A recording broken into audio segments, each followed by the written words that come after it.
A6L wireless screen projection function. Firstly, connect the Wi-Fi of A6L on the iPhone. The default password is 88.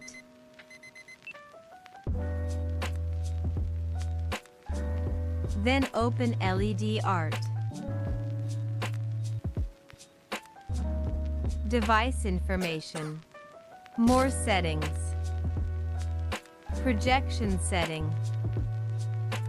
Open all.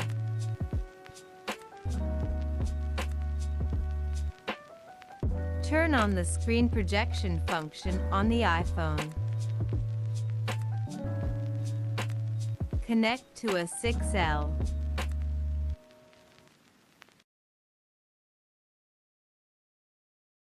Successful.